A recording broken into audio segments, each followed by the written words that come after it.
이자 지옥. 이자인데 지옥. 그 이자 내다가 진짜 살 수가 없다 뭐 이 뜻인 것 같네요. 기사 보겠습니다. 자고 나면 뛰는 전세 대출 금리, 청춘들 이자 지옥에 산다. 금리가 많이 올랐잖아요. 그것도 굉장히 가파르게 많이 올랐어요. 그러자 1년 사이 기준금리가 2%포인트 올랐다. 이자 부담 굉장히 급증하는 거죠. 뭐 2배 이상 뛰는 경우도 있다. 이렇게 나오잖아요. 만약에 여기 보면 전세 대출 최대 한도 5억 원대는 102만 원, 이게 203만 원으로 꽁충 뛰게 된다. 이거 월 부담하는 이자를 말하는 거죠. 그러자 이게 부담이 되니까 무지출 챌린지가 늘어나고 있다. 그러니까 하루 종일 돈 한 푼 안 쓰고 사는 거를 보여주는 거예요. 이렇게 안 쓰고 살 수도 있다는 거. 이게 뭐라 그럴까 이게 그러면은 이걸. 그러니까 우리 청년들이 이렇게 이런 생각 그리고 이런 삶을 살고 있는 청년들이 많이 있다는 겁니다. 지금 현실이. 이 얘기 좀 해보죠. 요 이자 얘기는요. 현근택 전 부대변인하고 김재석 위원장 두 분께. 느끼십니까? 요즘에 이런 주변에 많습니까? 이런 분들? 뭐 저도 뭐 대출 받은 게 있기 때문에 이자율이 팍팍 오르는 거 알죠. 왜냐면 이자가 막 늘어납니까 지금? 그렇죠, 늘어나죠. 왜냐면 예전에는 이제 고정으로 얼마씩 이래 송금하고 이랬는데 보니까 부족하다는 얘기가 나오면 벌써 이제 오른 거 아닙니까? 근데 사실은 지금 뭐 전체 대출뿐만 아니라 지금 뭐 담보 대출이라든지 신용 대출이라든지 일반인들이 많이 이제 사용하는 대출에 대해서 이자율이 굉장히 오르고 있습니다. 물론 전 세계적인 현상이고 미국이 금리를 오르기 때문에 뭐 우리도 어쩔 수 없이 그 갭을 줄이기 위해서 안 줄일 때는 우리 달러가 다 빠져나가기 때문에 그런 리스크는 있습니다만 사실은 이런 전세 대출 같은 경우는 서민들이 쓰는 거거든요. 전세를 마련하기 대출 전세라는 게. 그렇죠. 그렇기 때문에 좀 어느 정도 정부에서 좀 보조를 해줄 필요가 있다. 왜냐하면 그냥 시장에 완전히 맡겨놓으면 사실 은행 입장에서는 작년 올해 같으면 은행들이 뭐 수십조 이상 이득을 보고 있거든요. 근데 뭐 은행 입장에서 은행들은 그냥 우리는 뭐 기준금리가 올리니까 우리 올린다 하고 있는데 지난번에 아마 공시제도 같은 게 저는 좋다고 보는데 그러면서 실제로 약간 이자율이 떨어진 효과가 있었는데 얼마 안 갔습니다. 그대로 이제 복귀했거든요. 그러니까 은행들이 이 예대 마진으로 장사를 하고 있는 부분들은 정부에서 어느 정도 좀 조절을 해줘야 된다. 안 그러면 시장에만 맡겨놓으면 사실은 이런 어떤 대출 금리가 서민들의 어떤 직격탄을 맞을 가능성이 높아서 정부가 사실 이런데 어쨌든 민생 뭐 경제 이런 부분에 챙겨야 된다고 보고 있습니다. 김재석 위원장. 그러니까 지금 이자가 이제 여러 종류의 이자들이 있죠. 여기 이제 특히 이제 전세 대출 금리 요 이자 부분에 집중했는데 여러 부분의 이자인데 일부에 대해서는 정부가 좀 나서서 그러니까 한마디로 말해서 간섭을 좀 할 필요가 있는 거 아니냐 이 말씀이시거든요. 어떻게 보셨어요? 사실 그게 간단한 문제가 아닙니다. 그러니까 예대 마진을 말씀하셨는데 대한민국의 예대 마진 수준이 다른 나라들에 비해서 높은 수준이 아니에요. 오히려 낮은 수준이거든요. 되게 이제 뭐 홍콩 같은 경우에는 거의 5% 가까이 높아지고 우리나라는 한 1%에서 2% 수준 사이예요.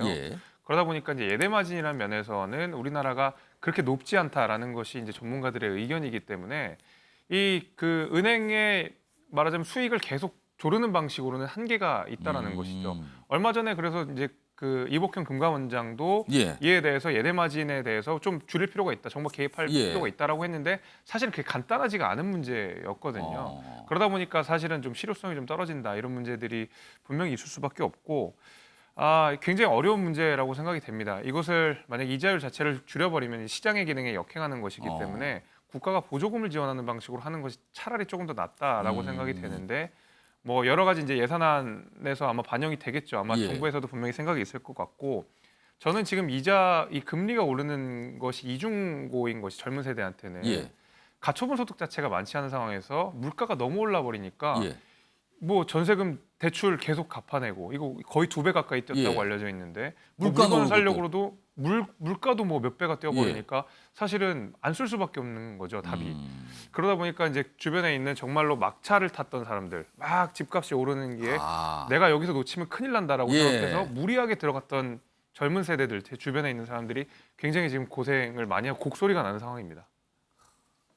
곡소리라고 했잖아요. 여기는 악소리라고 써 있어요. 악소리 지금. 곡소리보다 악소리가 더 강한 것 같네요, 지금요. 자, 이런 가운데요. 이 경제와 관련된 해외 소식입니다. 영국 얘기 기사로 따라 준비했는데요. 사고 쳤죠? 영국 총리가 정책적으로. 파운드와 국제가 폭락의 감세 철회. 그러니까 정책 철회를 했어요, 열흘 만에. 한다고 했다가 깜짝 놀란 거죠. 트러스, 영국 총리 이름인데 굴욕적 유턴을 했다. 여기 있습니다. 그러니까 이 소득세 최고세율 요구 관련해서 감세 정책 썼는데 이게 이제 부작용이 난 거예요. 전 세계 경제가 출렁출렁했습니다. 이날요. 이거 발표된 날. 파운드화는 급락하고 외신들 한때 구제금융 위기설 돌기도 그렇습니다. 영국이 IMF 체제 들어간다 이런 얘기까지 나왔거든요. 그러니까 굴욕적 유통이다. 다음 기사 보겠습니다. 트러스 헛발질에 보수당 내부에서도 등 돌렸다. 총리 된 지 얼마 안 됐거든요, 지금. 조기 퇴진 가능성 이렇게 돼 있습니다. 윤석 전 대변인. 그러니까 정책 한번 잘못 치면 어떤 일이 벌어지는지를 보여주는 거 아니에요. 요즘엔 한 나라뿐만 아니라 규모가 있는 나라는 다른 나라까지 다 영향을 미치거든요. 그게 지금 터졌습니다, 이번에.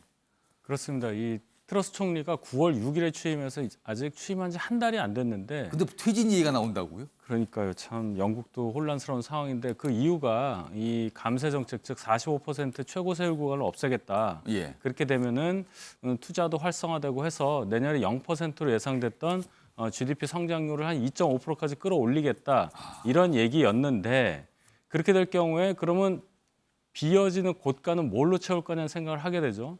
전임 보리스 총리는 코로나 관련한 뭐 보조금 이런 것 때문에 빈 공간을 법인세 강화로 채웠거든요. 그럼 사람들은 생각을 합니다. 국채 발행할 텐데 영국 국간이 그렇게 흔들흔들하면은 영국 경제 못 믿겠다. 그러니까 뭐 가진 것도 없는데 뭘로 믿고 그 국채를 사는가 이거네요, 그럼. 그렇죠. 그래서 결국은 영국의 통화 파운드에 대한 가치가 폭락을 하게 된 겁니다. 파운드는 물론 유로에 편입되지는 않았지만 기축통화 하나라고 볼 수 있고요. 예.